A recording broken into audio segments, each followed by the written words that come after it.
Hello and welcome to the Baseball Wisconsin podcast. I'm your host, Tim Gotzler. All right, we've made it to the third inning of Game 8, where we sit down with head baseball coach at Edgewood College, Al Brisack. Now, Al is phenomenal. I mean, we were on the call, time was just ticking away.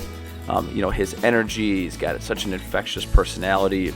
He talks about his journey to Edgewood, what brought him to Wisconsin in general, as a college student, what brought him back in his professional life. His different roles and the hats he's worn at Edgewood College. Athletic director for a long time, has now transitioned to some other roles in the administrative side. He's going to talk about a massive project they have going on. And then we talk a lot of baseball and the standards, the culture, their style of play, the recruiting philosophy. I mean, there's so much here. And man, we could have stayed on for hours and hours. And he's just one of those guys who just loves to talk ball, talk about the program. I mean, talk about an ambassador of a university, an ambassador of a program. Talks about coaching his son, Brevin, inside the program and what that journey was like. And we talk about fatherhood a little bit and raising kids with this schedule they have and meeting the different needs of the players and his children. And man, it's just such a powerful episode. So anyways, without further ado, head baseball coach at Edgewood College, Al Brisack. All right, Coach. Hey, thanks for jumping on. Hey, before we get started with any of the baseball and all the things you got going on, tell us about your background. Where are you from? Where'd you grow up? Where'd you find that love of the game? Yeah, thanks for having me, Tim. Glad to be here. I'm looking forward to talking some baseball with you today and other things. We'll see what comes up. I'm originally from Northern California, about 6 hours north of San Francisco, about an hour and a half south of the Oregon border, right on the coast in a little town called Eureka. Heart of the Redwoods, God's country, beautiful place. I was late to baseball, didn't start playing until I was 12. And I played because my parents needed to figure out a way to get my brother and I in the same place at the same time. And he wanted to play baseball. So I was told I was going to play. I was actually a fast pitch softball guy. That's what my dad did. And I couldn't understand why anybody would want to play baseball. I thought it was boring, and watching his teams, they were elite, amazing teams, and games were over in like hour and 15 minutes. And I couldn't understand why anybody would want to do baseball. And then I fell in love with it. I had my dad as a coach in high school. I was a good high school player on an okay team.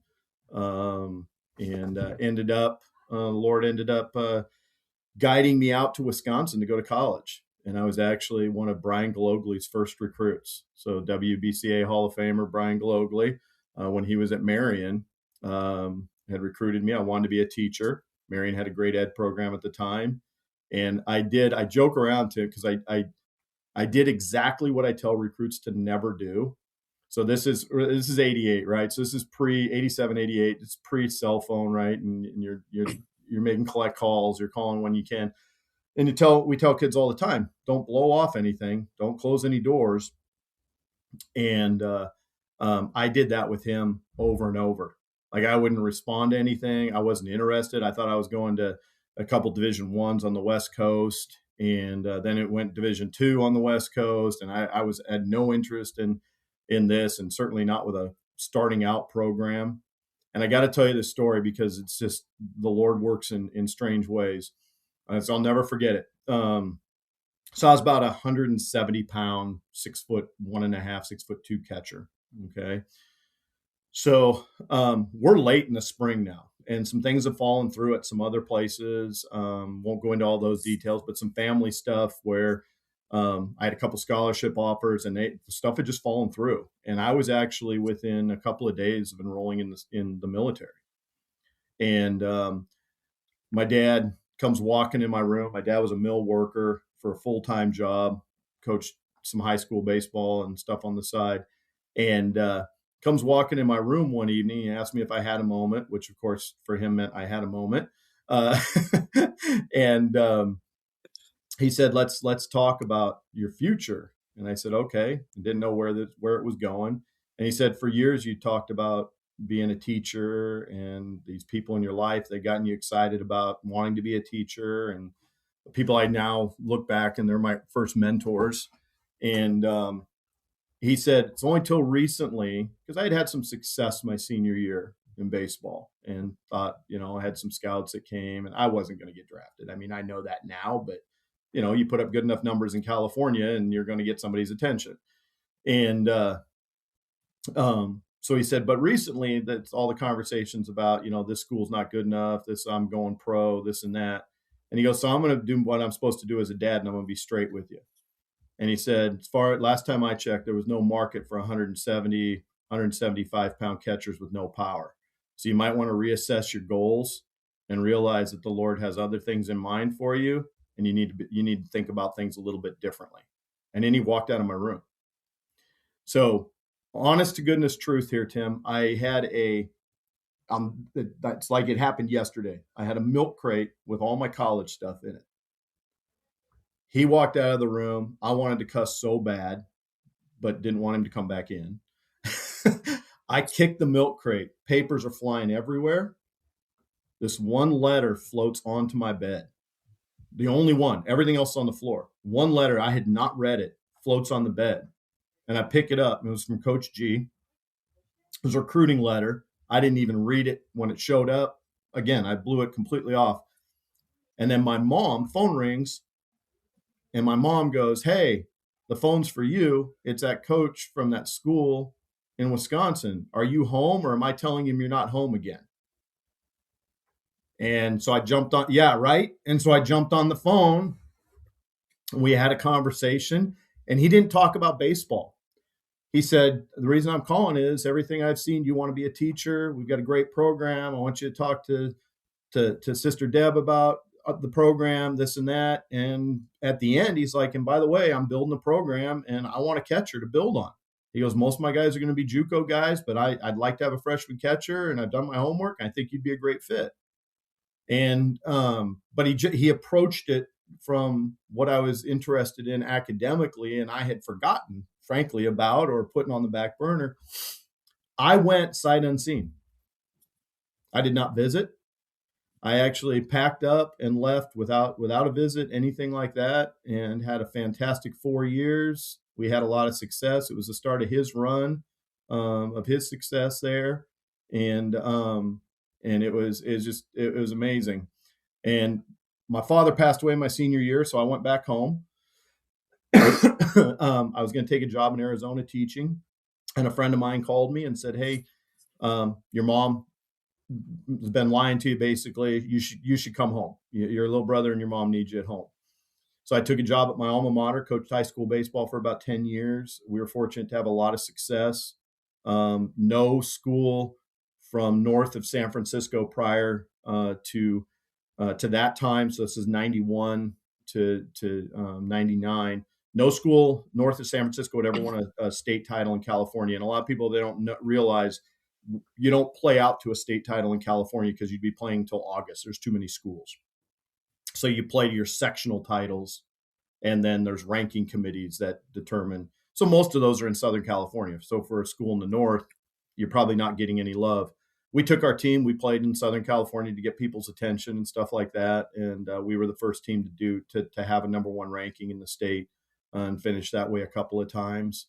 Had some awesome kids. They were fantastic kids. I still actually was texting back and forth with a bunch of them. We're in a big group message, all of us now. So we were all texting last night. Somebody had a birthday. And then when I was teaching there, and then I got moved into administration. I'd like to think they saw some administrative potential, and not that I was a bad teacher. Although I did blow up a general science classroom with an experiment one time. That's a whole nother story. No one got hurt though. So I was working in, it was a private school, and I was working in college guidance, counseling, and advancement. I was an assistant principal in those two areas, and then coaching the baseball program. I did some scouting for the Braves and the Reds on the side, and I coached the Humboldt Crabs collegiate, similar to the Mallards and those types of teams. Actually, the Mallards actually broke the Crabs season attendance record a few years back. So, and so I was busy then. My wife and I were doing our thing. We're newlyweds. And then our first child was born, and we made up our minds we didn't want to raise our children there. We're both from there, but economically it's a tough area. And we had identified some places in the country. And so I started searching for jobs. I promised her she wouldn't have to chase me around the country, but we wanted to go on to the college level. And I felt, for me, what I talked to players about this, kids about this a lot, high school kids about this a lot. For me, that was a point in my life where my why really hit home. I thought I wanted to be a teacher. What I wanted to do was I wanted to impact and mentor young people. And that became very clear to me as I went through that process, that was my why. And baseball was the classroom that I felt like gave me the best chance to do that. And so moving on to college wasn't about an ego thing or anything for me, because I loved it at the high school level. I felt like if I could impact the young men in my college program, they would in turn be impacting more, and it would create a domino effect. Fast forward, we're in 2026. Somebody told me last week that I have just over 50 alumni that are coaching around the country right now. So that's pretty cool fraternity to be a part of.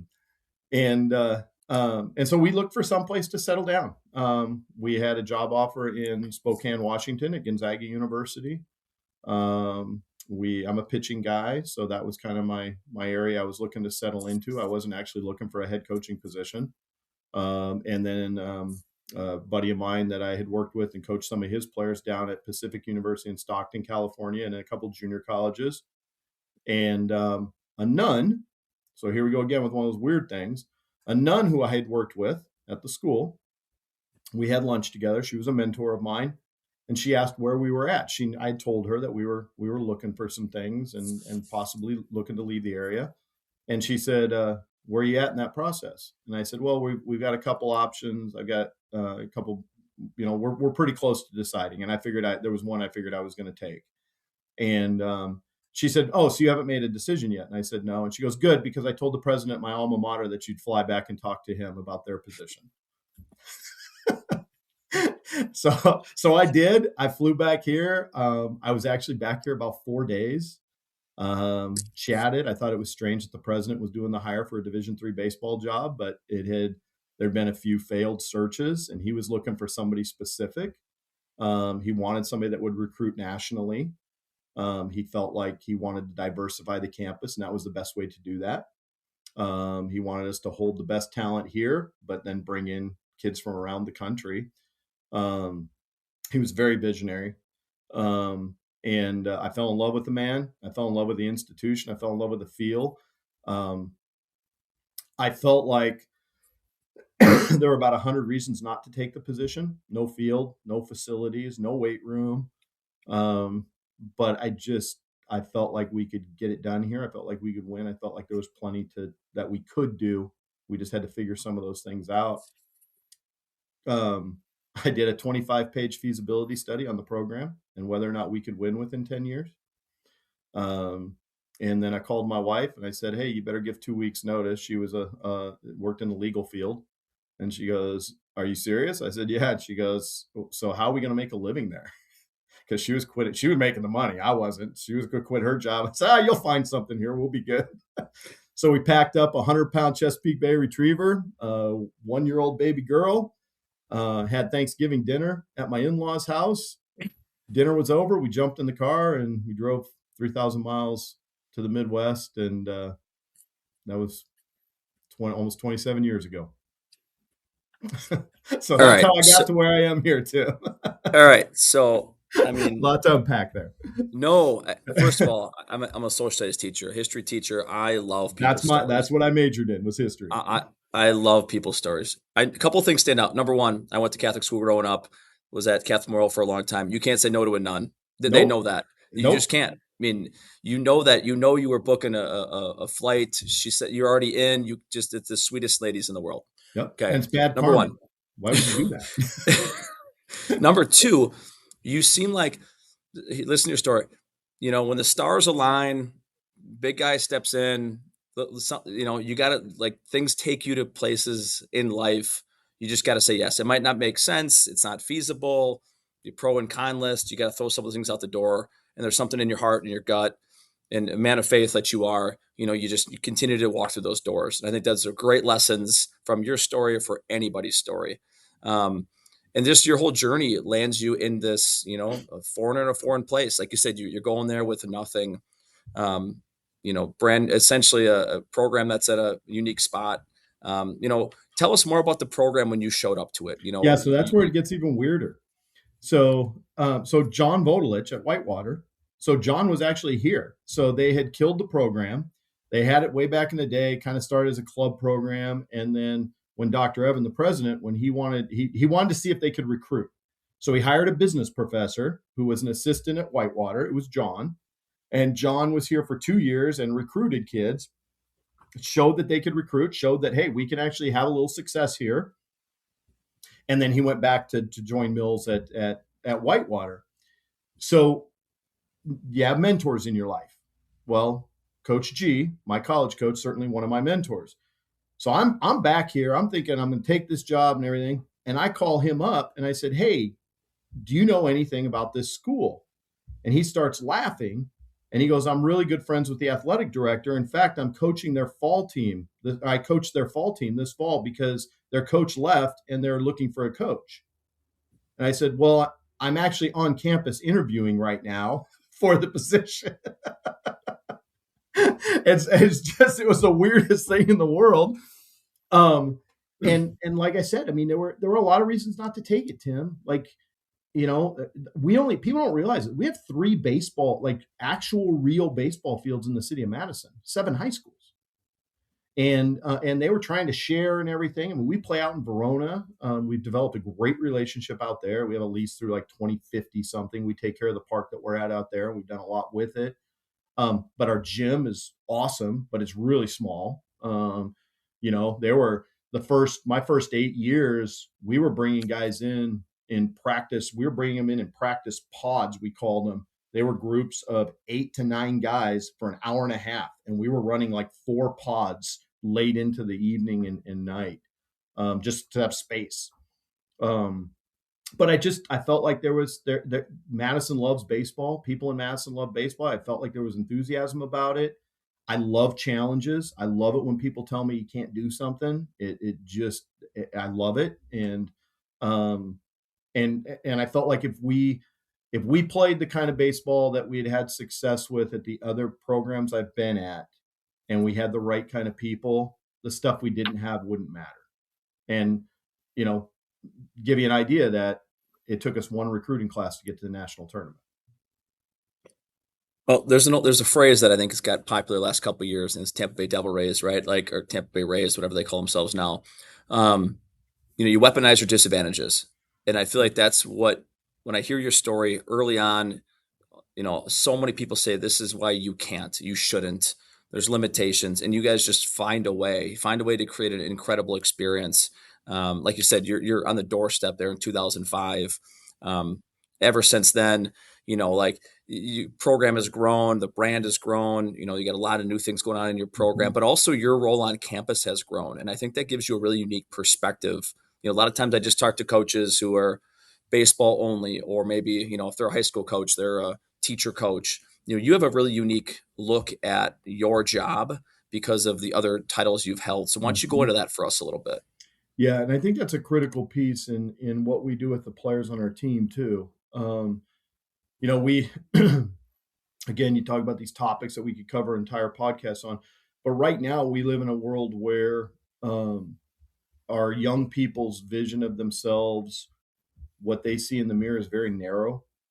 As guys, we're different than women in that if somebody asks us what we are, you're a history teacher, you're a baseball coach. If you ask my wife, she'll give you like 7 different things that she is, and it's healthier. We know that's a healthier perspective, and we know that we struggle with that with guys. Mental health and it's a growing problem in college. And so, to your point, being able to see things in a different way on campus, one, has allowed me to be able to infuse our baseball program into different parts of campus. We don't have football here.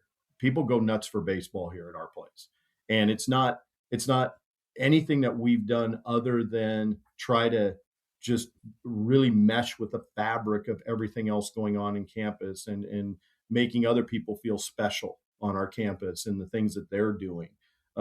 We're passionate about what we do, but like I remind my guys all the time, there's a chemistry professor that is just as passionate about chemistry as we are about baseball, and sharing in that passion with him just elevates him. And we take a lot of pride in being able to do that, but it carries on more in helping my guys to see that they're more than just baseball players. Are you involved in a club or an organization? No. Why not? Because you're just scared to get, like, let me connect you with it. Then, at the end of the day, we're choosing to play the hardest sport, in my opinion, on the planet. And hitting a baseball, especially, like, there's nothing more difficult. You're going to fail a lot. We've all heard that. I need something to fall back on if I'm that player. I need something to fall back on if I'm that coach. And if I can see myself in a different way other than just being a baseball person, that's healthier, and I can get over those hurdles.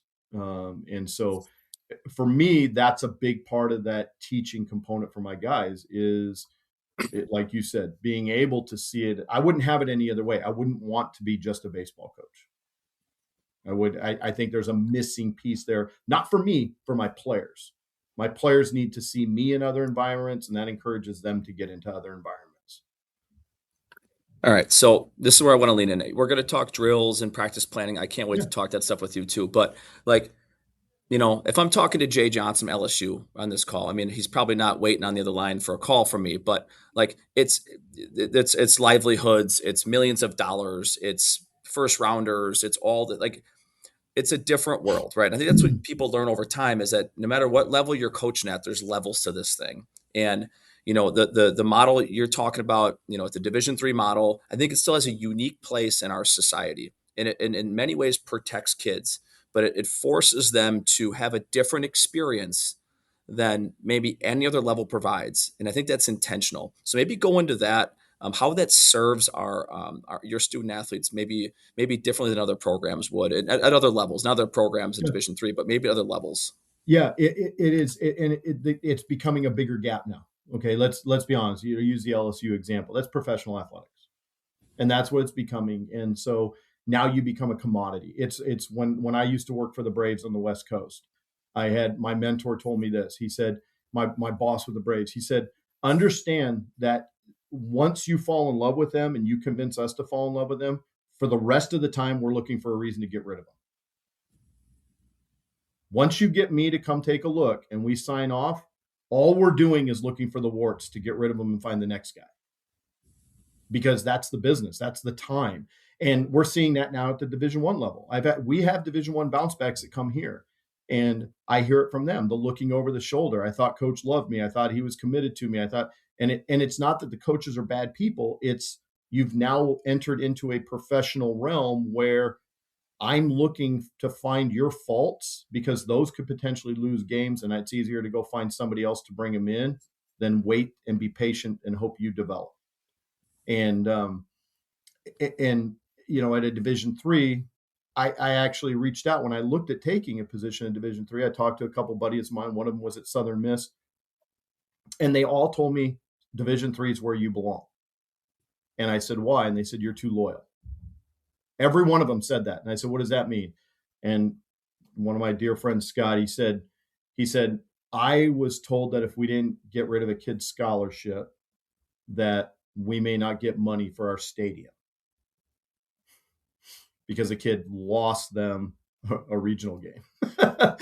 And he goes, if you got called into that meeting, I know you well enough to know that you would have told them where to go, and you would have walked out and you would have quit. And he goes, because your kids are your family, your players are your family, Al.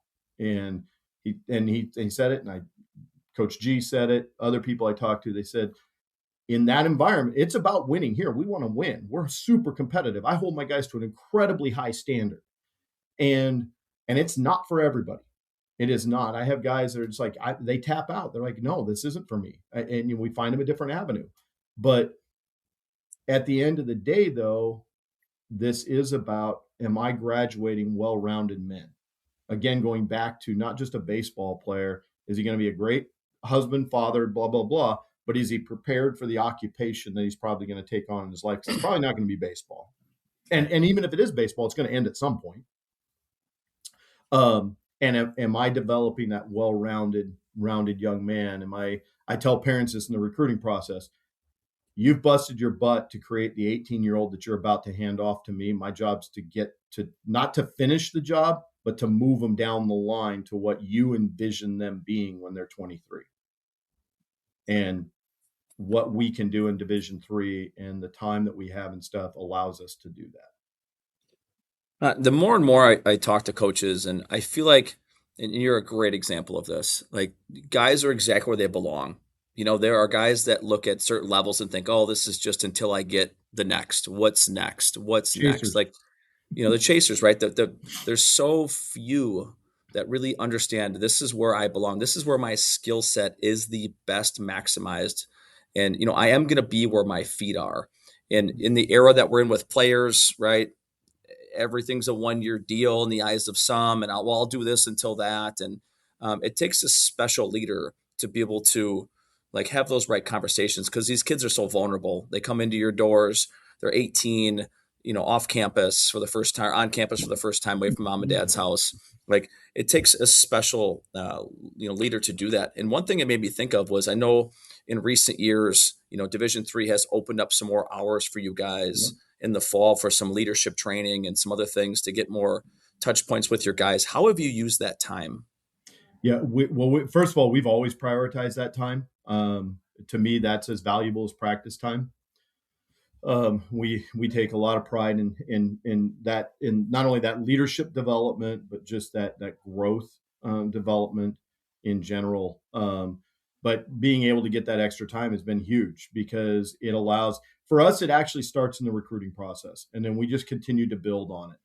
My conversations with recruits are very much about where are they at in terms of leadership, how do they see themselves, where are their shortcomings as a person. We try to get pretty vulnerable with them early on, even with their parents. I tell parents that I have an open cell phone. They can text me. They until the day they drop their kid off, and then unless something bad happens, which we pray it won't, right? Everything needs to be between their son and me. And then we'll pull them in if we feel like they're necessary. But they want to be treated like a young man, and we have to have the faith. And I tell parents, so you should not drop him off until you are 100% confident that you can hand him off to me. And then we have the conversation with guys also coming in about, and we're having it more and more now. We get, and maybe I shouldn't do this, but it's who we are. We've turned away a number of guys the last 2 years that have said, hey, I want to come there. I want you to develop me as a pitcher, or I want you to develop me in this area so I can go on to Division I. And we've straight up said, we're not that.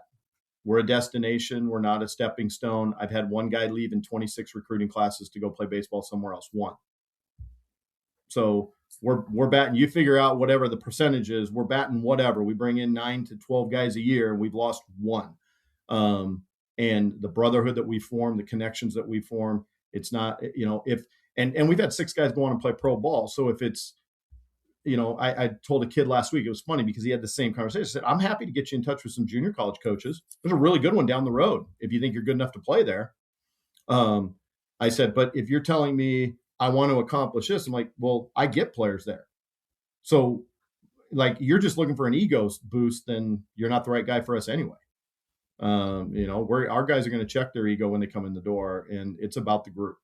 So that's an important lesson. And we have to your point, we have to continually get vulnerable, continually have those conversations, and help them understand that it is about something a lot bigger than them. I think sometimes, Tim, we forget that if you get to play college sports, all those kids that you started playing sports with when you were in kindergarten, 99% of them aren't doing it anymore.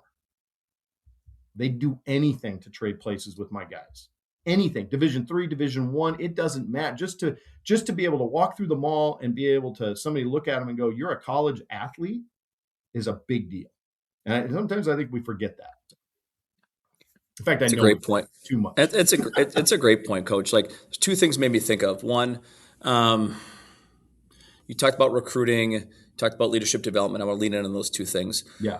You seem like a coach who's systematic about, installing the culture and the standards. And this doesn't happen by accident. You don't just find the latest words on the wall. There is a systematic program. So what kind of curriculum are you using with your guys? I'm sure it's ever evolving, but maybe give us some of your favorites, some of your best resources that you use. Yeah.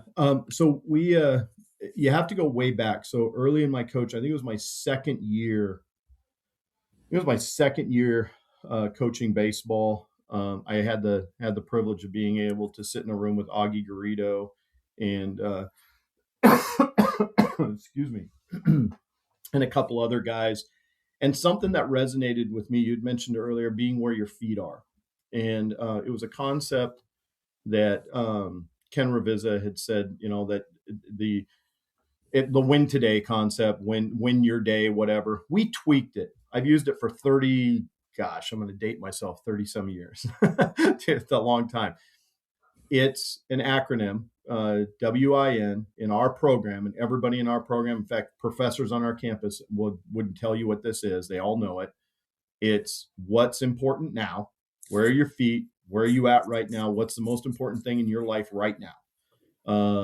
I have, and to give you an idea of the power of that, I have texting conversations with alumni that graduated I've got an alum in Colorado, went through a rough time here recently. He texted me, asked if I had a couple minutes, and he said, "I'm trying to get my win, coach." And I said, "Well, where are you at?" And he goes, "I'm in my driveway and I'm just breathing and I'm just trying to be present before I go in the house. My family doesn't deserve what was at work today, what happened at work today." And that's our hope, that we can get our guys to that. The today part is a challenge within our program with our guys. Is I challenge my guys to be a winner at something every day. And I don't care big, small, I don't care what it is. And we actually have challenges with that. We'll put it on guys. We'll say, "Hey, what did you win at today?" My assistant coaches will throw things at guys. And sometimes they're stupid things. Like, we had one time, I had a guy, this is a bad week here, failed an exam, girlfriend broke up with him, had a death in his family. That's a bad week. That's a bad week. In my office crying and everything, I said, "I got a win challenge for you." It was Friday. I said, "I got a win challenge for you today." He said, "What's that?" I said, "As you walk around, we're in the morning, it's 9 o'clock in the morning." I said, "As you walk around today, every single human you come across, I want you to make eye contact. I want you to take a step towards them. And I want you to say, 'Good morning, good afternoon,' whatever. I want you to engage with every single person that you run across today and be genuine about it. You got to look them in the eye." Came back in my office that evening. He was smiling. He was in a better mood. I said, "What's going on with you?" And he goes, "I got my wins today." And he goes, "And they all gave them back to me." Weird how that happens in life. I mean, and it's, he'll never forget that. And it was a way to get him out of his place. So that's always permeated our culture here. And then when we go from that, we look at our core values of, selflessness, competitiveness, being loving, not only to our teammates and to those around us, but ourselves, most importantly, which is the hardest. Being mindful, again, being present, and then gratitude. Like I said, you hear people say it all the time. You're 1%er if you're in college. Maybe it's 4% of kids, whatever. Doesn't matter. You're single digits. Be grateful for it. Like, well, I want to start. I want this. Just be grateful for what you have right now. Let's start with that. Um, and so we're constantly, and I hold my coaches to this as well. We're constantly looking for ways. Every person in our program is different. Everybody's an individual.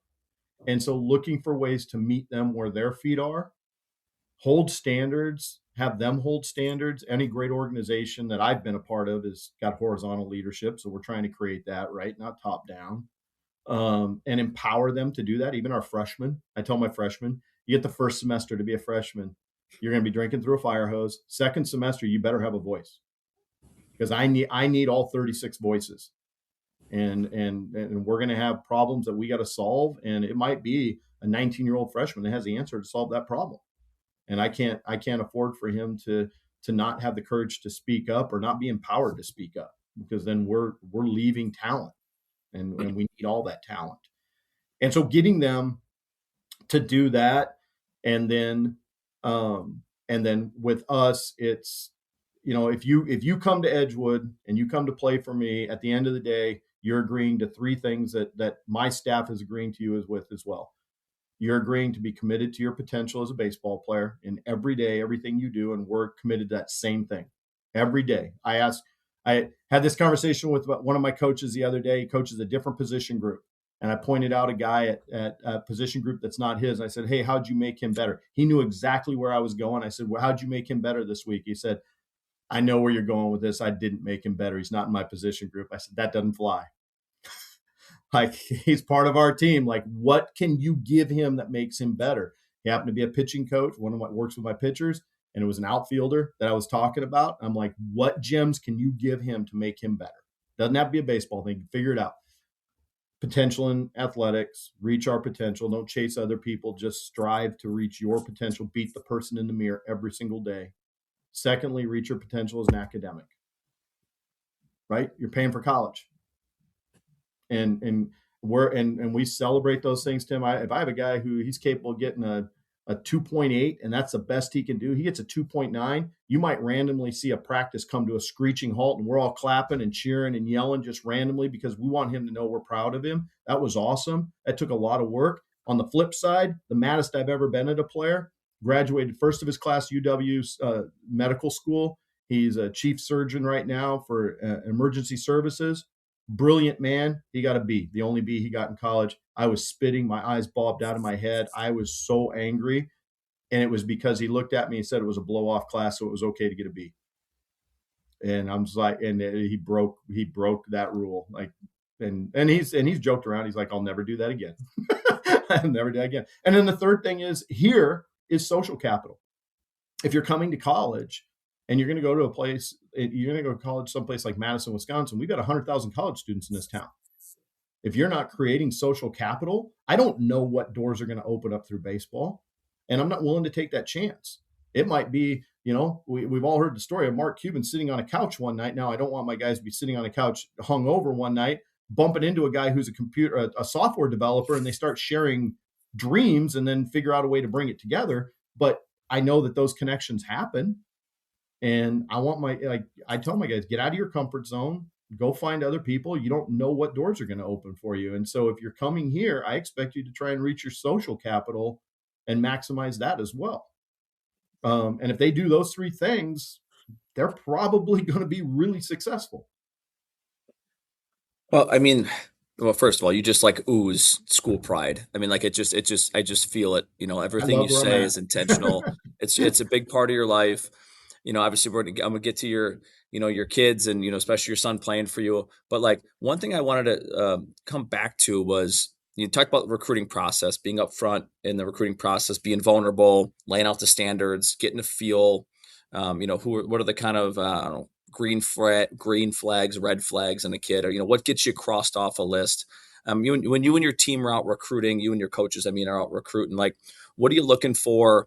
And more importantly, what is a red flag for you guys? Yeah. So obviously there's talent, right? You got to have talent to play. And so we're trying to find the most talented players possible. Hopefully we can do that. Hopefully we can evaluate talent and be able to see how we can project them out. That's the other thing that for us, we have to have, I demand this of my coaches when we're recruiting, is we have to be able to sit with a kid and their parents and be able to honestly say, here's what the plan looks like for your development. If we can't do that, we haven't evaluated them well enough physically, because then we're just hoping, and that frustrates everybody, in my opinion. But after you get past the talent, the next thing that's the biggest for us is that we have to make sure they can handle Madison. 100,000 college students, everybody in the world. Like, I could sell Madison like crazy, right? It'd be easy. But the reality is it can also chew you up. Not everybody's capable. Not everybody's mature enough. Not everybody's able to handle it. And I want guys to have fun. Again, that social capital piece. I want them to have fun, but I tell guys this all the time. I want you to have fun. I want you to go to house parties. But at 11 o'clock at night, I want you to have the courage to look around and the common sense to look around and go, the vibe doesn't feel the same. I'm going to go find something else to do. And to have teammates that are that way too. Because it isn't, and I feel horrible if I bring somebody here and I've set them up for failure. And there's not even any guarantees when you do a lot of homework on that. Because, I won't speak for you. I'm old, but I still remember going off to college, I was in a different mindset than I was living at home. And so, you can call everybody you want about a kid, and they'll tell you everything they know about that kid right then. But that might be a different kid when he's all of a sudden away, free on his own. And that's great because, as I tell folks all the time, the only time in your life you get to be selfish, honestly, is your 4 years of college. Because the rest of your life, you know it, right? I mean, hell, we're dads, we're husbands. We forget about our wives. I joke around with people. I'm like, my wife has to remind me to buy underwear. Like, because I'm always thinking about the kids, and I'm thinking about her, and I'm thinking about my players, and you don't have time to be selfish. And when you're in college in that 4 years, you do. And some kids take full advantage of that. And that's great. Go do it then. I'm asking them to be a part of something bigger than them. And so they got to find that line of being selfish and checking it. So that's a big one. That's a big one. Their ability to want to be coached. I'm, as you're probably getting a sense, I'm very emotional with my guys. I love them a lot. They get a lot of hugs. They hear I love you a lot. I mean it when I say it. But I also can be a little bit potty mouth too. And they've seen that side of me too. I can be demanding. And so they've got to be able to handle that. My son was asked by my recruiting coordinator, why did he come play for us? And I prefer to take this as a compliment, and what I take into my guys, I don't know, maybe he didn't mean it that way. He said, because the same guy that I see at home every single day is the same guy the players see every single day on the field or in a practice setting. And I think that's important, that when we recruit players, they understand that this is what you're going to get.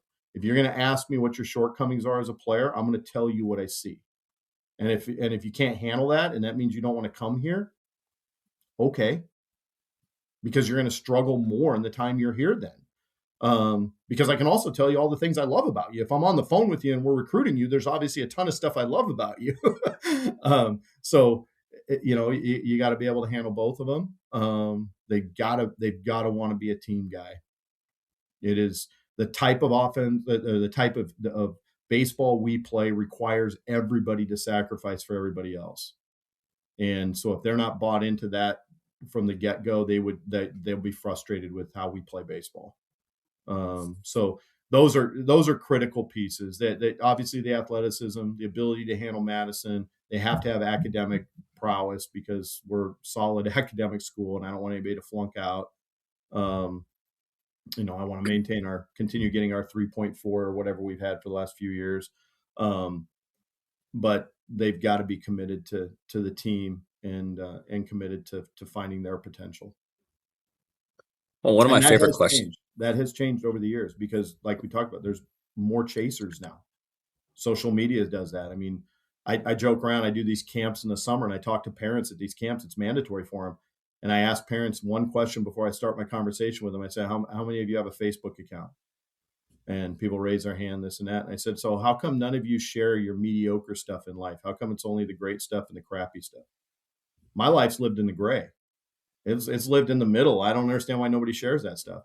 Well, think about it. For the kids you're working with, 15-year-olds are bombarded with life's got to be awesome or life's got to be, pardon me, shitty. There's no middle. And so where does that leave them? Like they're left evaluating, is my life awesome or is my life shitty? And if my life is awesome, then I'm chasing the next thing. And if my life is really, really bad, I'm chasing whatever so it's not that bad, or I fall into some mental issues, depression issues. And that's changed a ton in the last, coming out of COVID, I believe. Well, you've mentioned that a couple times now, and you obviously must be a lot of stories of things that you encounter, but how have you, as a leader, how have you addressed that you got a group of young men, college athletes, this time of their lives, there's a lot of alpha male, beta, there's a lot of emotions in it, for you to come out and talk about, men's mental health and serving that population. How do you get into the nitty gritty of that conversation? Because what I've gathered from you, I talk about leadership advice a lot, and you seem to be like a leader you're always the same guy. You're authentically yourself in all phases of your life. So I think that that's one thing that shows. But when you want to dig into some of the things that are going on with young men, take that, run with it for us. Yeah. I learned a long time ago that it starts here, right? Don't tell me what you know until, I'm not going to believe what you tell me until I know that you care. Right. And so it starts with that. My guys, I'm okay being vulnerable with my guys, and I'm okay sharing that vulnerability with them. Um, it's important. We say we've got open door policy and stuff like that. Everybody says that kind of stuff, but it's really important that they know that when that I'm present for them. If I'm working on stuff and they need me, that stuff can be put aside, and it's not as important as they are as a person. Um, and then it's getting to know them. It's doing as much homework in the recruiting process and getting to know guys. They're not a number. We weirdly call everybody that might. I've called school secretaries before and said, "Hey, what do you know about Jimmy whatever?" And I'll get started as like, "What?" I'm like, "This kid, we're recruiting him, and I know you know everything on campus because you're the school secretary, and I know my school secretary knew everything. Tell me about it. Like, should we keep recruiting him?" And you find out little things about kid, like, oh yeah, he comes in, he says hi to me all the time, or that tells me something about a kid, or yeah, well, he was in here all the time for not great reasons early on, but now he's awesome. you know and you just try and find out these little pieces, try and find out about their parents as much as you can, um, and and then it's a process over time where we take moments, and whether it's retreats, whether it's our classroom sessions that we start practices with, we take topics and we work through those topics. And then we have real conversations about them. There's the stuff going on in Minnesota right now. That's a topic for us in one of our classroom sessions. Doesn't have anything to do with baseball. But you know what? I got a kid from Venezuela on my team. It has to do with our team. It has to do with him knowing there's a safe space where he can talk about what he and his family are feeling right now. And it's important for his teammates to hear what he's feeling, where they're at right now. The fact that he's bringing something to practice that is heavy. And it's more than being sick. It's more than a sore arm or something like he's bringing some real heavy stuff to practice. And that's just one example. And using those moments as educational moments for the entire group. I have a senior I'm super proud of right now that he conquered some mental health trouble that he had to take actually a gap year before he transferred here. And he earlier this year, we had a player that very talented. And this senior, he came in my office and he said, I think we need to cut him loose. And I said, what do you mean we need to cut him loose? And he goes, I think you need to encourage him to do things other than baseball because he needs to see himself in a positive way other than just baseball. I've been there. I've been in that space where he's at, coach, and we've had some real conversations. Pulled the kid in and I said, hey, so-and-so said that we should approach it this way. The kid started bawling. And he goes, well, baseball's been my whole life. And I said, I think that's what he means, is there's nothing else going on in your life right now. That kid's doing awesome. He's getting great grades. He stepped away from baseball. He's got a job, full-time job right now while he's going to school, and he's doing fabulous. And he may come back to baseball because he'll be in a healthier state. But he felt like he had to be he's good, and he felt like he had to be perfect in baseball all the time. And thank God a senior was like, there's things bigger than this. Yeah, he can help us win games, but at what expense? So creating those moments for them is really important. Well, and just hearing these stories, and I'm so much appreciate your vulnerability. We as coaches, we have such an opportunity. Transactional versus transformational leadership. And when I hear about transformational leadership, I think of you and the stories you're telling, and you're not doing it to pound your own chest, but it's who you are. It's what your program's about. Give us some more advice for coaches who are watching some of the stuff play out? Because I'm going to tell you what, there's a lot of coaches who see these things happening and it's not my job. I'm going to focus on the next drill, or we got to get better at first and thirds. Like, give us some advice to the coaches who are listening. Yeah, I think as a young coach, and I sound like the old head now, as a young coach, I got this from my dad, right? I tell people this all the time. My dad coached me. If I asked my dad why we were doing something, that was just a license to go run, right? We live in a different world right now. The amount of information available to a kid on their phone, and I tell coaches this, you're a history teacher, right? Okay. The scariest thing for teachers is that a kid can consume your next chapter of as a kid wanted to, your next chapter of history, he could consume in an hour electronically and truly consume it and learn it. And that's scary for those of us that love like a subject area. Like I love history. Some of my greatest mentor people that were history professors. And I tell people this all the time, college professors have to be, it's gotta be the scariest thing in the world that you're this close to being a dinosaur. Because I can learn everything off of my phone that you can teach me, but you're asking me to listen to you and stuff. Like the reason I bring that up is I think as coaches, we have to understand the amount of information that our young people are capable of consuming, first of all, because they're capable of consuming more than we are. We know that. Psychology tells us that. They grew up on iPads and so on. Their brains just work way faster.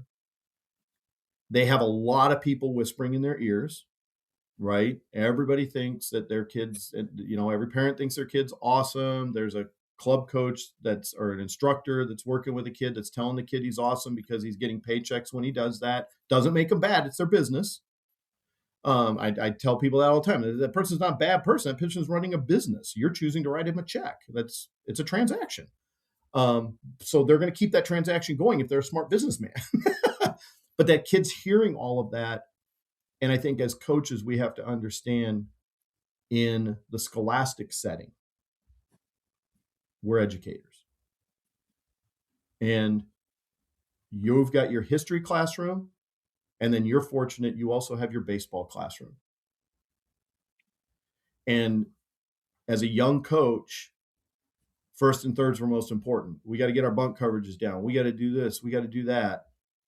And I look back and I think about the times when I missed out on, maybe Matt didn't perform as well under pressure because Matt was looking over at me because I was insisting and screaming at Matt earlier in the week that he got his bunt coverages and this and that.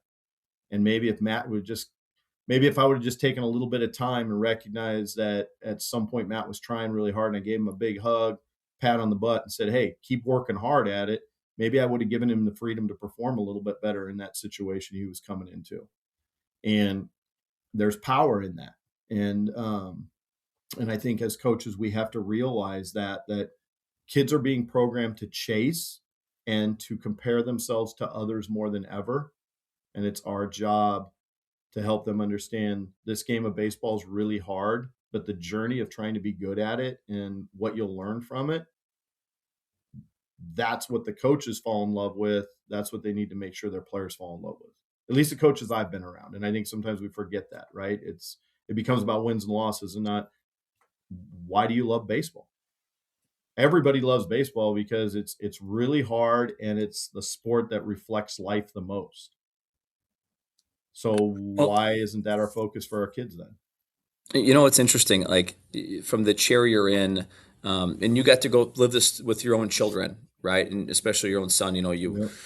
probably as present as you could be physically for every, youth game and all the tournaments. And you went through the whole deal all the way through the collegiate setting under your watch. But like, if you look back on that time, baseball has changed, youth scene has changed, but your perspective is very interesting. So maybe as you look back on some of that, what was that experience like for you as a dad, and then when you got in your program? Yeah, it's funny because that's nice of you to say that. I would argue that I probably wasn't what I tell my guys to be. I wasn't as present as I should be. My kids will probably tell you that I invested in my players more than I did them. Thank God my wife was around. Now she'll tell me I was fine, and I feel like I could have always done better. So I've got my daughter who is actually a volleyball coach at Virginia Tech, and then my son who just graduated in May from us. So my daughter's very much like her dad. And my daughter was very driven, very much, I remember her waking me up at 5:15 in the morning on a regular basis. I had keys to the gym here on campus. She didn't have to be to school until 8:15. In her mind, that was 3 hours of practice time. Let's go. You need to, I'll grab a peanut butter and jelly sandwich. We need to go. and that has pitfalls, right? Like that has pitfalls. And we experienced that later in life. She and I have talked about that. I share it with people. I thought I had a driven daughter. I thought that was awesome. She went to the University of Indiana and played volleyball and holds records there. She played in the national program when she was young. And, I was patting I'm thinking, wow, this is awesome. She's a stud, this and that. Well, one of the lessons that we learned from that was that a very bright person that wanted to be a brain surgeon, and she's done very well for herself as a volleyball coach. She loves what she's doing.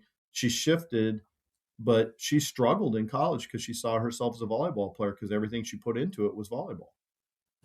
Everything from those days. Like I there's times when there should have been days at 5:15 in the morning where I said, no, why don't you just climb in bed here with mom and I and let's just chill and watch cartoons or watch a movie or something. Like, you don't need to train today. You're okay. And she worked herself into that. And then at some point you get to a level where other people are as good or a little better, and you start to doubt yourself and you start to have dark thoughts with yourself and your value and what else do you have in life and stuff. And to her credit, she worked through that. But she definitely dealt with it. And so we went from that to my son, who very much, I like to remind my wife, he's her kid. He and I have always bumped heads. If I say this, he's going to do that. I share this story. He shares it with people too, so I'm not calling him out on it. I remember I was doing some work on our downstairs bathroom one time, and I just done some drywall work and filled in some seams and stuff on the wall, painted it, and we're good to go. Or actually, I hadn't painted yet because some spackle was drying. Apparently, I did something to make him mad. He's like 7 or 8, and he sticks his finger through the wall. Okay, fine. He's a little kid, whatever. I fill it back in, move on. I'm grumpy, but I move on. He does it again. He did it 3 times, Tim. And so either pushing my buttons or knowing, what, but it was that way. He followed his sister around. He was in gyms all the time, having to be the little brother, playing on his Nintendo and stuff like that. And he did not want me coaching him.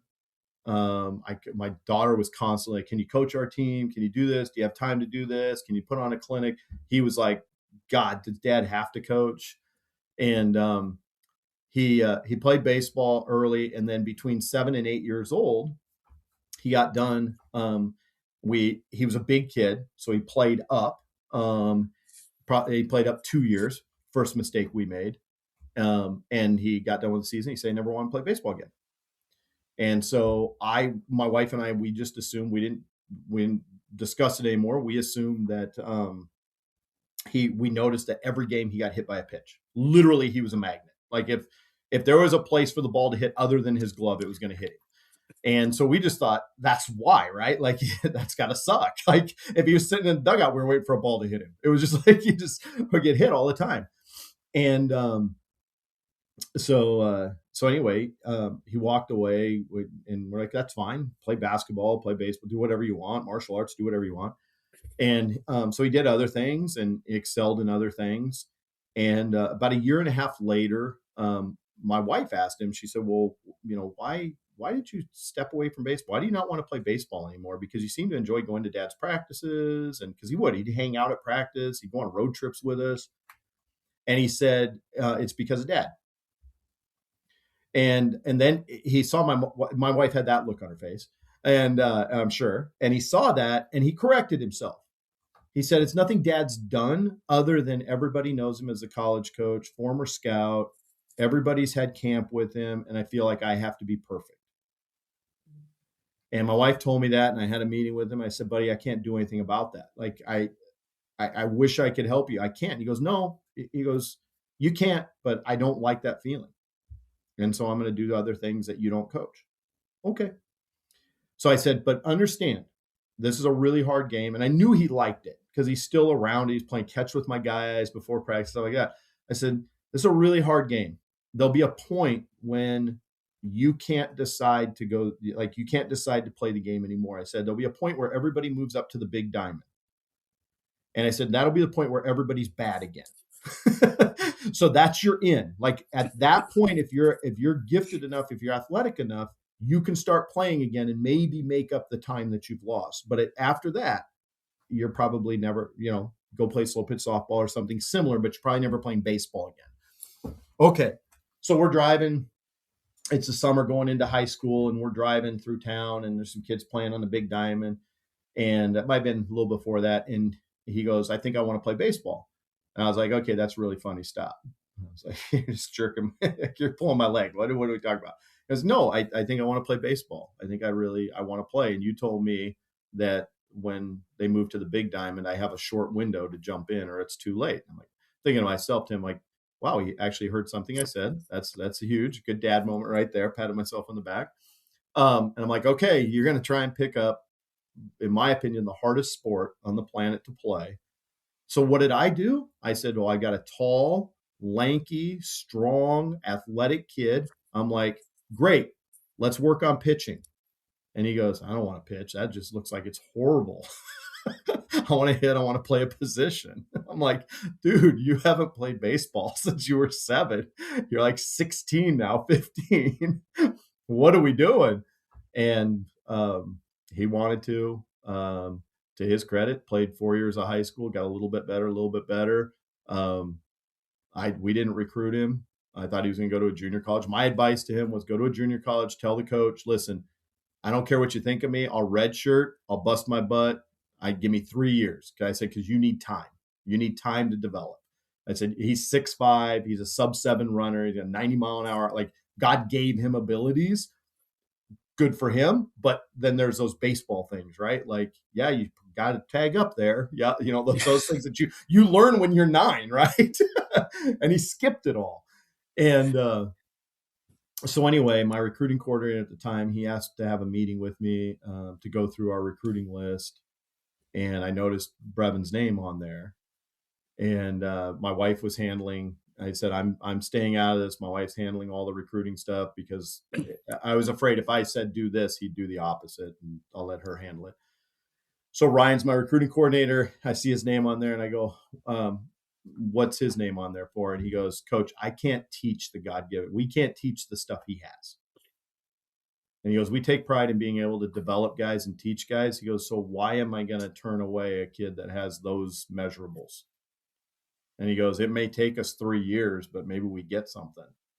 And I said, okay, well, you'll work with him, Michelle. I'm going to stay out of it. And so I was sitting in my office, just before Thanksgiving break, his senior year, and he and my wife came walking in. They both had Edgewood sweatshirts on. My wife had a bunch of them. He didn't have any. And he goes, so are you going to kill me or am I going to kill you? How's this going to work? And I said, what do you mean? And he goes, and then my recruiting coordinator walked around the corner and he said, we just signed Brevin. We're moving forward with Brevin. And I said, okay. And I go, I don't know. We'll see. And the relationship was a lot better, coach to player, I think, than father to son with baseball. Not as much bumping heads. I think I approached it different too. I approached it as if he's a player on my team and try and figure out. I was more intentional about where are his feet, where's he at in his development, and how do I get there. We do disc tests and stuff like that with our guys. I probably would have never paid attention to a disc test or something like that with him. But as a player in my program, I actually looked and paid attention to how do I get to him? How do I unlock the box? And learned that, he had to be given his space to be able to fail and figure things out on his own. and it was challenging. I mean, it's challenging being a coach's kid in a college program. He's got strong leadership characteristics too. He's not afraid to speak his mind and stuff, and that can be even more challenging when you're the coach's kid. Um, but he handled it well. He every year he got a little better. He was all conference player last year for us. He was huge in some big games for us. He's got a knack for getting big hits and stuff. He's got a knack for big plays. Um, and he had ended up having a really good senior year for us, and then went to a couple tryouts after last year, and actually is heading off to pro ball in April. So he'll be playing some independent baseball starting this summer, and went to some tryouts, and people liked him enough, and he got his foot in the door. So now they're going to try and flush him out. So it's his job to stay. So is he one of the six, or is he number 7 now? He was number 6. He's number Love, 6.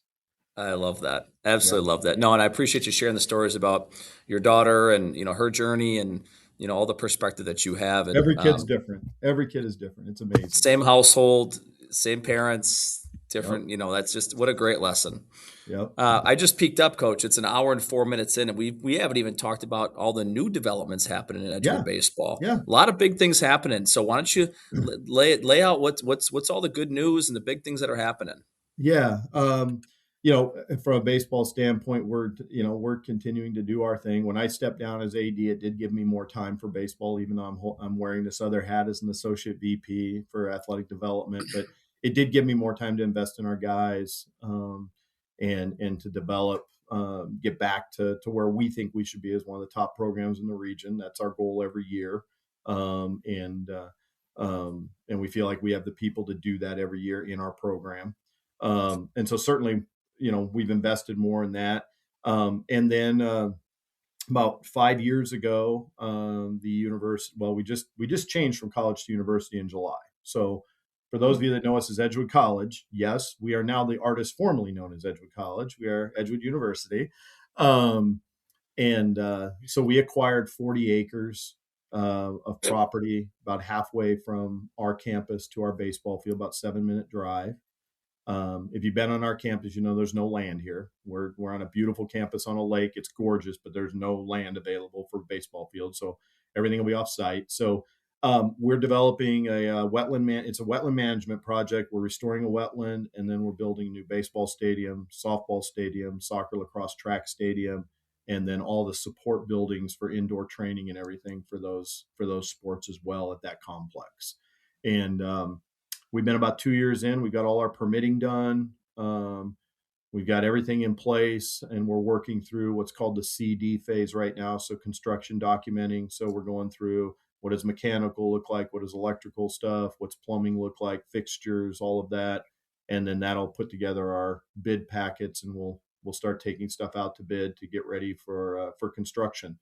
Our goal is to start moving earth this summer. And we'll see if that means that we actually start building stuff up from there, or if it means we're moving earth and then we'll sit on it and go from there, because we're still in the naming rights funding process as well from an advancement standpoint. So just a couple things going on here: name change, 40-acre development, just a few little things. And 100-year anniversary coming up too, if I 100-year remember correctly. anniversary coming up next summer. Yes. Well, inside the nitty gritty of baseball, I'd be remiss if I didn't ask you. It's February 3rd. You guys are about to start off your 2026 campaign in regards to games here soon. You got indoor practice. It's negative, whatever it is outside, snow on the ground. You've worked with all types of facilities. The coaches listen that want to talk a little more baseball. Give us some of your best practice planning tips. What's your process? How do you go about planning a practice, maximizing your staff, your facility? And I'll only keep it for a couple more minutes, Coach. I promise. Oh, yeah, we can do this all day. I'm good. So I am. It will probably not shock you, Tim. I'm incredibly anal. All right. So my practice plans are down to the minute. I think the biggest mistake coaches make in practices, and if you come to my practices, you'll find that I tend to practice on the longer side, and that's intentional. At our level, our games are 9 innings, and we usually play double headers. There's some mental fortitude that has to go. That's a full work day. And so I think as much as I'd like to have an hour and a half, an hour and 15-minute practice, hour 45-minute practice, that doesn't really mimic the environment that we're in. And so I'd rather go a longer practice at our level. Now, when I was a high school coach, I did not do that because I wanted games to mimic what we would be like there, to practice to mimic those. But I need my guys to get into that understanding of, okay, pay attention. If your blood sugar is dropping, do you need to grab a snack out of your bag? I can't have your blood sugar dropping when you're going up to get the game-winning hit in the 8th inning. I need 100% of what you can give us. I can't ask them to do that if I haven't put them in that environment. And so that's an important piece. But with that, I think the biggest mistake, I made it when I was a younger coach, I think coaches make it when I go out and I watch practices and stuff, is you have the things that you want to accomplish today. You only need to get 1% better at those. Don't keep beating the horse to death. Like if I have 15 minutes designated to a drill or something we're going to do, I see a lot of coaches that 15 minutes becomes 30 minutes. It's 15 minutes. Make a note, come back to it another day. Because you're not, what you find, and you know this, you know what I'm talking about. What you find is you actually got really bad at that, even though you tried to get good at it. And then it revealed how bad you were when you played that opponent 2 days later, because they never really succeeded at it. You were frustrated. Now they're not understanding your words because you're not coherent in what you're screaming at them as the coach. And it breaks language, communication, everything breaks down simply because you didn't get that piece that was there. And so that's something I tell my coaches all the time is move on. Last night my guys, we had first and third work that we were supposed to do last night. My guys, it was 5 nights in a row. We got the flu running through on campus here. I could look around. I told my assistant coaches, that part of practice is getting banged. I need them mentally engaged, and they are not there right now. So we're going to shift to something else right now that they can handle mentally, and we'll come back to that. They would not have consumed anything we would have worked on. And I think you have to be in tune with that. There's what you want to do as a coach and what you want to get done. But I think the best advice I can give people is when you be planned, be organized, have a plan A, have a plan B. That's a critical piece. You always need to have a plan B, but then pay attention to your players, see where they're at, and again, meet them where their feet are. You're going to get a lot more done then. Doesn't mean give in. There's things we have to get done, but I need them 100% engaged in what we have to get done. And I think we miss that sometimes when we think about, I have to get this done as the coach. Right? And we see the same thing as a teacher. I had a brilliant teacher as a mentor of mine when I was teaching. And she used to say, you're going to turn lesson plans into me. I expect you to have enough intelligence and enough empathy to adjust lesson plans as needed so that your students learn. And that's a tough thing right now in public education, right? When you have to teach the standards that the state tells you, and in your gut, I need to stay here in this unit. I got him. Like I finally have him captured. I want to spend some time here with him. That's so hard, but we can do that as baseball coaches. Well, and I'm just thinking about all the practices, you're doing first and third gadget plays, you're doing rundowns, and you're blowing up, your kids are melting down, and you just keep going, and you get fixated on it. And like I said, 15 minutes turns into 30 minutes, then everybody's pissed off. And now it's okay. Now we're going to pivot to something else, and we've lost them. Yep. Everybody's, and the adults, the coaches, players, everyone's all hacked off about whatever you just messed up. And I think that's a really good, important practice planning tip, because I think that's the art of coaching, right? Like no matter how many coaches I talk to, and I love talking to coaches and ask them the same types of questions, because everyone's style is a little bit different. And you hit it on the head. You're meticulous, you're detailed. Anal's the word you used, but you think about like running a practice, getting what you got to get accomplished, install, get them ready for what happens in the game. But inside your practice plan, are there go-tos that you have? Are there things that, are must-dos? Are you competition-based? Are you guys charting? Yep.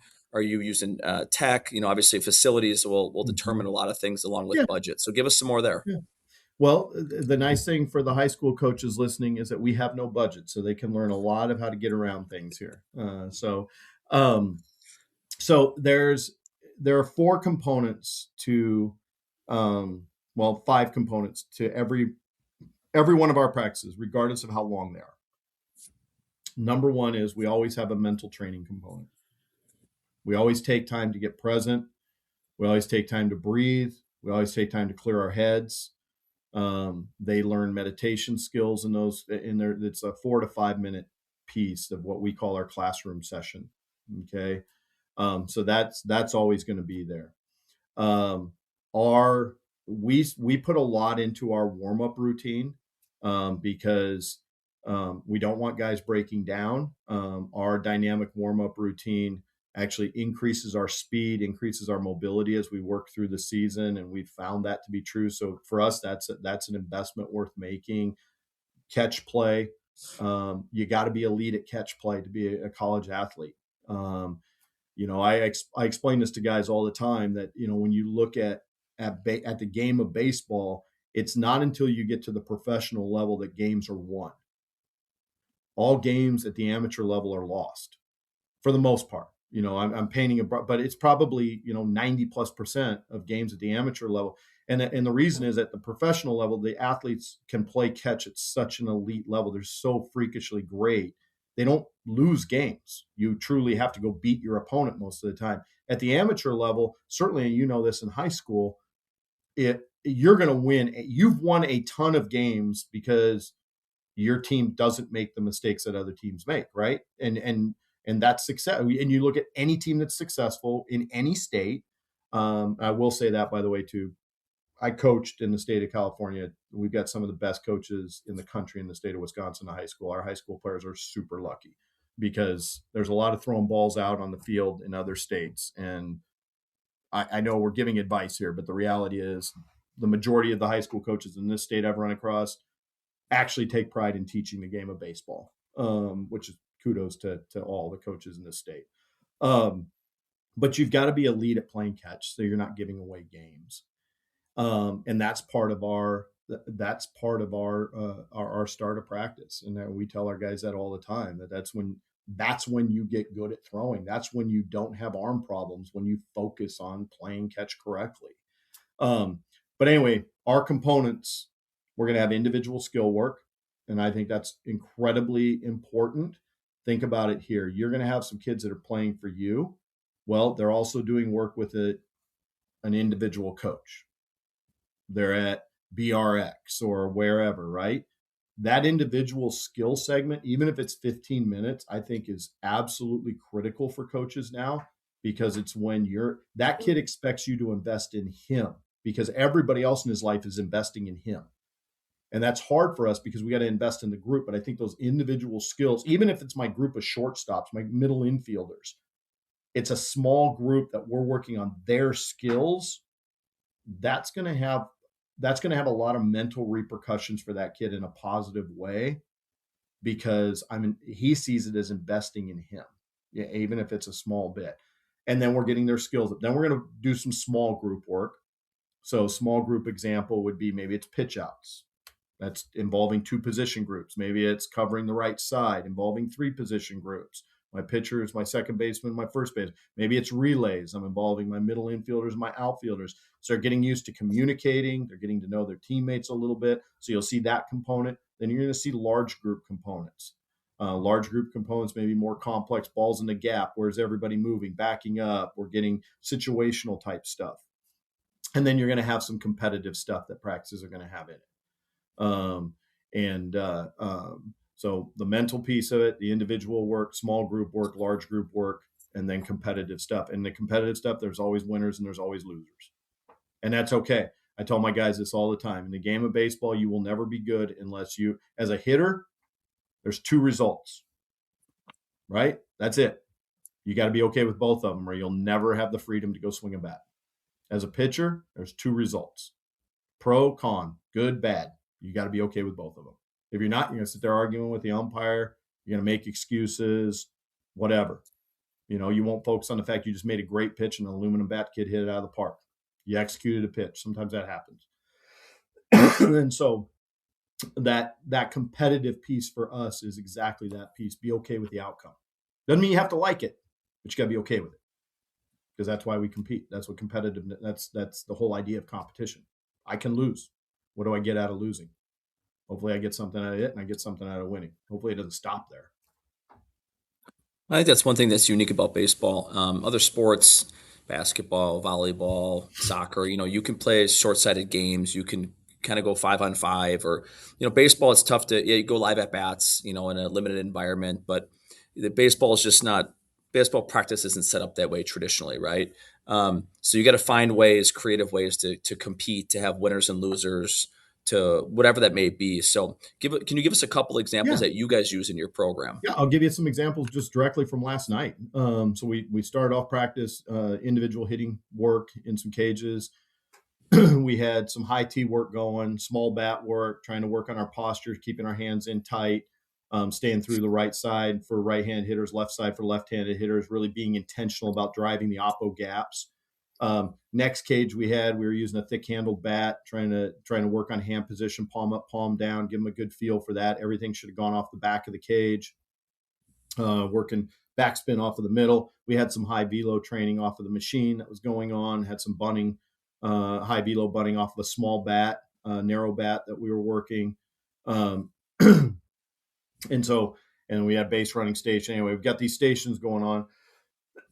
And so we had the one cage, each group. It was a high tee with a thick handled bat. So they were supposed to be working backspin off the middle. They actually put a target on the back of the cage, top high part of the cage, goal. I didn't want them thinking about mechanics, didn't want them thinking about anything like that last night. Last night was about accomplish the goal, and the goal is to hit the target.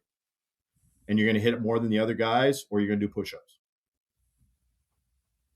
And that was it. And I left it at that. And it's a simple thing, helping them. There's a goal to be accomplished. Just accomplish a goal. I don't care. And I had one kid ask me, well, my swing. I said, I don't care how your swing looks. I don't even care. He's right-handed here. I said, I don't even care if you have to accomplish that goal left-handed. Just accomplish the goal. Beat everybody else in your group. Accomplish that goal. That's all I care about. And so sometimes it's as simple as that. With bunting, I think sometimes you go through the motions. For us, you don't go through the motions in bunting. Anybody will tell you that's ever played against us. Okay, like if you can't bunt, you don't play for me, and you better be able to bunt everywhere. Like one of our tenets in our program is, if you're going to play us, you got to defend 0 to 400 feet, foul pole to foul pole. Like there's no, like, we're going to cover every inch of that baseball field. And so my guys know that's a critical piece, but there's a lot of times I watch and a coach puts a bunting thing in and I wonder, why did you even put it in? There's no eyes. You're not watching it. It's a time killer. And I just think to myself, that'd be one easy one right there, where a coach is giving them an objective, something to win at, create that competitive environment right there. You didn't change your drill. You just said, here's what you're trying to accomplish. And if you accomplish it, awesome. We're going to celebrate the crud out of it. I expect your group to celebrate it. You guys better high five. You better be going nuts over there. If you didn't accomplish it, well, then you won yourself something, less positive. But we are only limited, competitiveness. We're only limited by our imagination, right? I mean, we're baseball coaches. Some of the most creative human beings I know are baseball coaches. We take care of our own fields. We go and we submit a budget, and our ADs and our principals laugh at us, tell us we can't do it. And then all of a sudden that stuff shows up 4 days later, miraculously, because we begged some parent or we figured out some way to build it in our garage. How many of us have built bucket tees because we couldn't afford tees? We went to Home Depot and we begged them to give us some PVC, some radiator hose, and some buckets. And we do that, but I joke around with our basketball coaches here. When I was an AD, I would have loved to gone in. I said, I'm going to go into the gym one time. You're going to have a game. It's going to be about 3 hours before a game. You're going to walk in the gym. There's not going to be any lines on the floor. I said, I just want to see your reaction. He goes, why would you do that? I go, that's my life every time I go out to the field. I got to line the field. I got to get it right. I'm a college coach. I got to get all that stuff right. We are so creative, but yet, Tim, in those, I have coaches tell, well, yeah, but how do I make this competitive, or how do I do it? Just draw on those creative juices that you do everything else with, and don't worry about it. Some of the best drills that we've all come up with, if you've coached long enough, somebody literally pulled out of their ass, and it was like, that's kind of cool. I'm going to run with it. And so I think that's an important thing for us to remember as coaches. It's okay to be creative, change the channel, or even for players. Empower the players to come up with something competitive. My practice plans are posted 24 hours. They were when I was in high school too. My practice plans got posted at least 12 hours in advance. I expect my players, and then now we use technology. We post. I expect my players to read my practice plans. I expect them to set goals for practice. If they don't have a goal, they run. They don't practice. It's that simple. You're going to get better accidentally. I'm not willing to take the chance. You know what we want to try to accomplish? What's your goal for today? On the flip side of it, if my coaches know what their goals are, last night I'm working with my infielders. I had an infielder that was really struggling with a drop step open glove, and he crushed it last night. He just could not get his hips open. Last night he did it. We stopped the drill. We celebrated the heck out of it. It was an awesome moment for him. It was really cool because he'd struggled with it even through the fall, and he finally got it last night. It was a goal it's been the same goal for him probably 12 practice plans in a row going back into the fall, and he finally got it. It was awesome. But it was intentional. That's why he got it. Technology, we have technology. I would challenge, if you come to you watch our practice, you'll see a segment on our practice plan sometimes where it says, have your cell phone with you. And my guys have their cell phones in their back pockets. And I had a high school coach watch practice. Your guys are carrying their cell phones around with them. I said, yeah, watch what happens here in a little bit. And as they go through the drills and we start going into drills, all of a sudden the next guy in line's got his cell phone out and he's filming. He's commentating what the guy's doing, and then he's sending it to him. Next guy does the same thing. Well, I'm learning now. I'm watching you. I'm telling you what you're doing right and what you're doing wrong, and I'm filming it. You're hearing me talk to you, and I just sent it to you. And so now you're going to go get in your car. You're going to go back home. Or you're going to go sit in your dorm room. You're going to pull up that video, and you just got critiqued and feedback on what you were doing from your teammate. And they're way more used to using their phones than we are. So, we hit it there. There's tripods all over our field, just random tripods where my guys can plug in their cell phones at any point. I don't care. Like my outfield coach is working on stuff with guys. An outfielder, he knows he can go grab a tripod. He can hook his cell phone on. He can record that whole outfield session if he wants to. Go watch it that night. So it doesn't have to be technology. I mean, we have Rapsodo. I've got my pitching machines. We got all that stuff. But honestly, we use cell phones a lot because it's what they're used to, and they have it all the time. I want that information right there with them. I use a lot of voice dictation to my guys. I have an Apple Watch. My wife got it for me for Christmas a couple years ago. I send a lot of voice texts to my guys during practice. So you'll see me randomly just talking to my watch in practice, and it's a text waiting for them on their phone. This is what we worked on. It might be, hey, I'm proud of you. This was awesome. You did this great. Or it may be, hey, as you're watching today's practice video, because we also record our practices posted on Huddle. As you're watching today's practice video, take a look at your feet on this. This is what we were meaning. Let's work on it some more tomorrow, whatever. Sending video of players, professional players. If you see a kid and he's got a problem with his swing, find a pro that has that problem with his swing. Major League Baseball has some incredible databases that we can draw out of. Baseball Savant is amazing if you want video. And pulling that video and sending it to kids and saying, hey, I did this last night. Cubs pitcher, Cade, whatever. I've got a pitcher that has a very similar arm motion, and he's really struggling with some things right now. I sent him video last night of the Cubs guy. I said, hey, here's somebody. It took me about an hour to find the video, but I'm like, here's a guy that's got very similar mechanics to you, very similar arm action. Watch how his body works, study it, try and mimic it, and let's go from there. Because I needed this kid to get away from, he was paralyzing himself, worrying about his mechanics. I needed him to get away from what he does, and I needed him to focus on looking at somebody else and trying to copy them rather than him living in all the things he was doing wrong, if that makes sense. Absolutely does. And Coach, I love the creativity. I mean, like you said, if you put your heads together, you get creative with it. It gets rid of the vanilla, the boring, because you hit it on the head as baseball coaches, especially in Wisconsin, right? You don't know if you're going to be inside or outside, if it's going to rain, or they're going to shorten pregame. And, everyone loves the routines, but until the routine blows up, right? And Yep. You talk about a basketball coach, we got to put the hoops down, and here we go. And it's different. I think that gives us And not that we're better or worse, but like it gives us some of those creative juices to be innovative and to, tap into different things, have different conversations. And if it's from taking a cell phone out of your back pocket or any other drill you draw up in the sand, or, hey, we're going to count to 5 here, or whatever it may be, those things just exist. It's got to be willing to go outside your comfort zone a little bit. Yep. So routine kills you. You've got to have routines for confidence. Players have to have routines. But as coaches, we fall into routines and we expect the players to fit that mold. We play a style of baseball that will never change. I feel like that gives us the best chance to win. I'll use that as an example, right? But I have to coach him different than I coach him. If we're going to play effectively the way we want to, I can't ask him to change for me. I'm the one with experience. I have more breadth of knowledge. It only makes common sense to me that I should be able to adapt easier to what he needs than him adapting to what I need. So. That's incredible, Coach. I mean, I was looking for like leadership advice. You've kind of leaked out so much, but I'm going to take this last opportunity to just ask you, like, what else is in your pockets? I mean, as an AD, you're observing coaches all the time.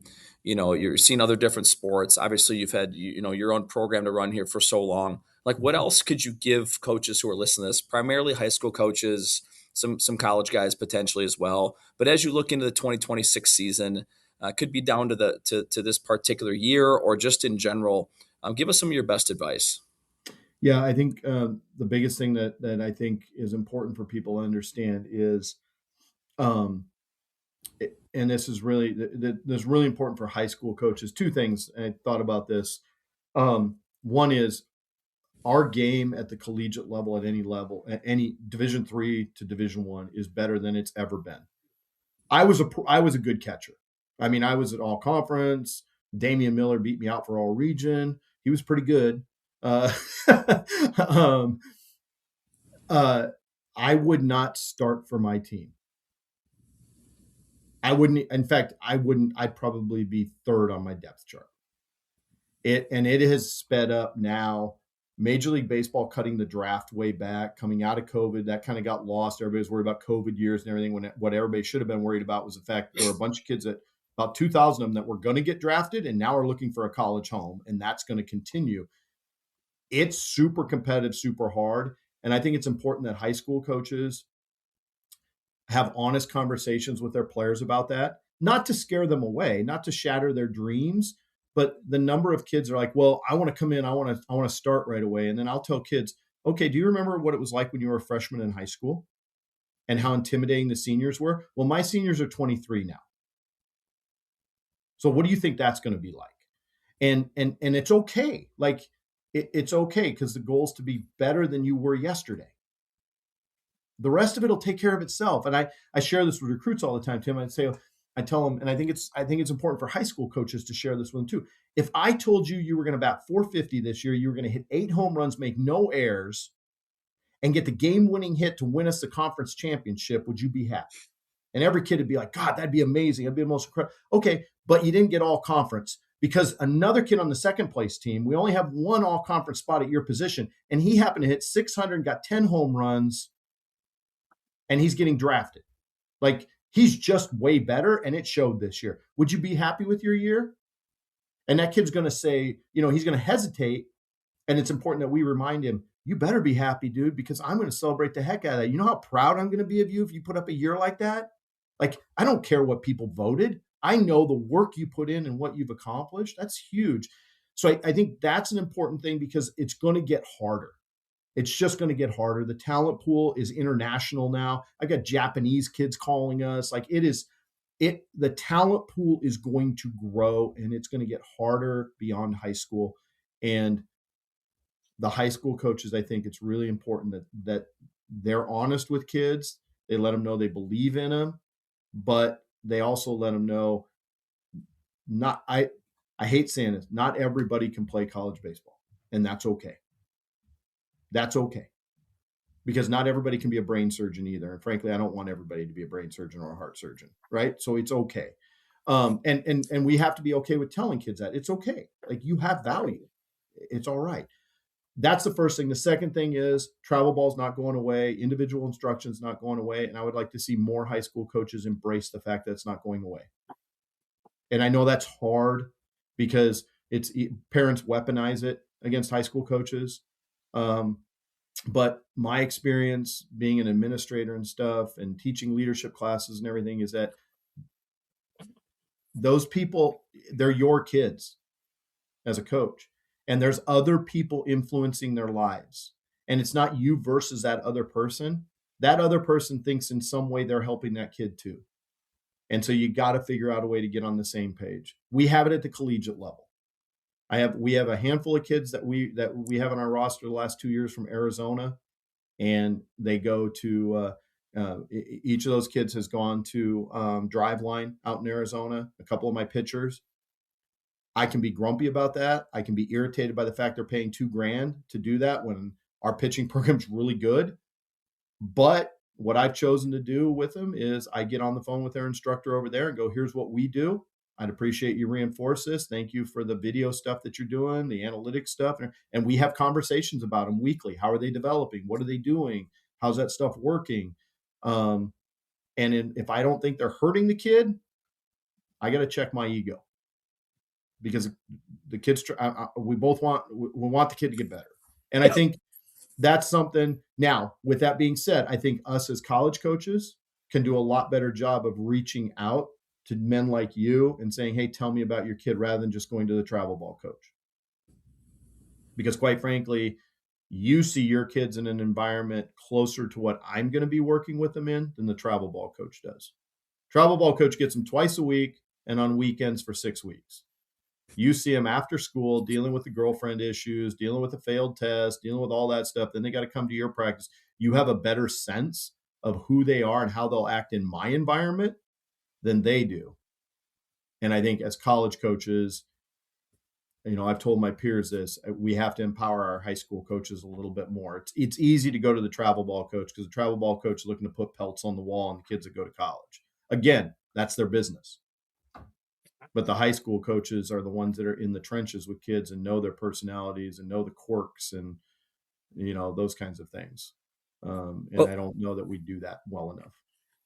Well, I appreciate that. I mean, not that, I was asking you for doing that, but I appreciate that because I think one thing I often think about is if we're going to serve the whole athlete, right? Who's all working with the athlete, pitching coach, hitting coach, club coach, obviously, like you said, between winter academies and then summertime when, most recruiting's happening, of course, they're in their travel ball uniform. They're at a facility.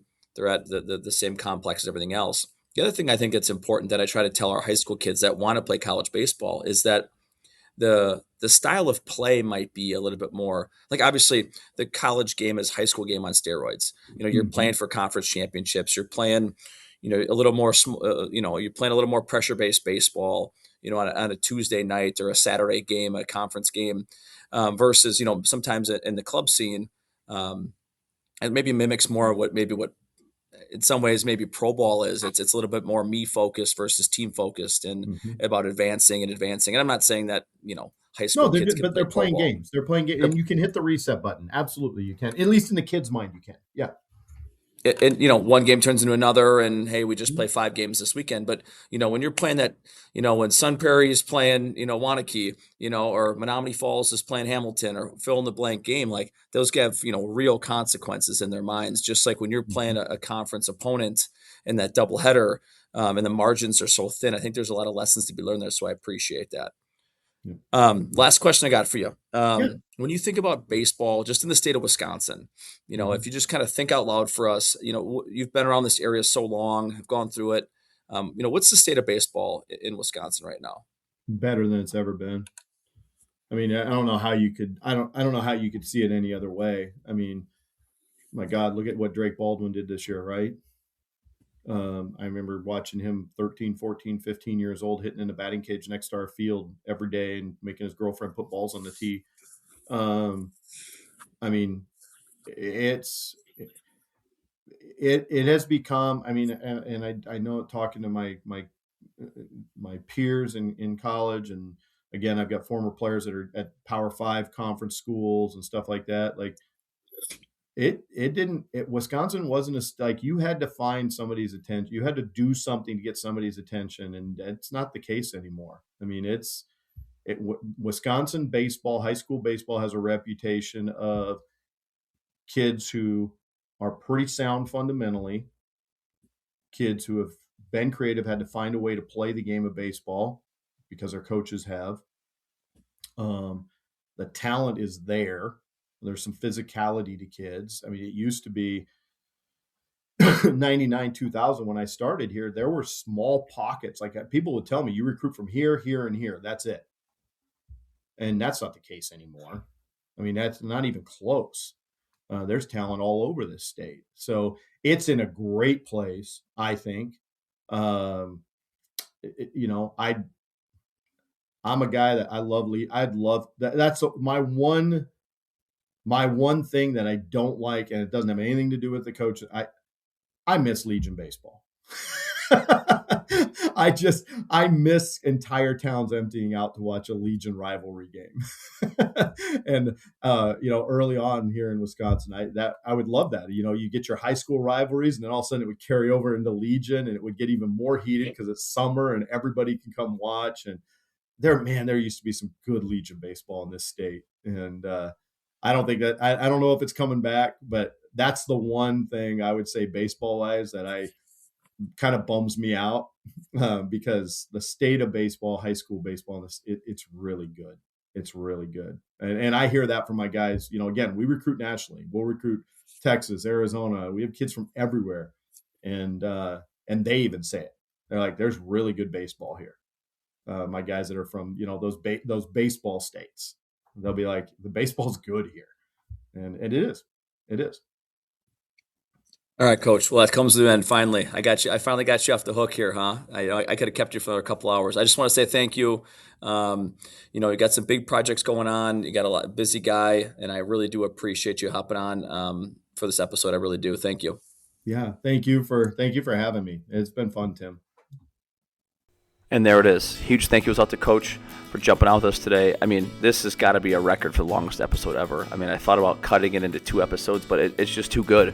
I mean, there's like no natural spot to cut it. Just keep the thing rolling. When you get a coach like this that's just rolling downhill, you just let him roll. And I can't tell you how many more text messages and emails I've sent Coach because it's just like nugget after nugget after nugget. And I love this conversation. I'm sure I'll come back to it over and over just as a listener. But I want to thank you for tuning in and continue to take in these episodes because I'm going to keep firing them out up until the early March here when the high school season begins in the state of Wisconsin. So appreciate you tuning in and have a great rest of your day.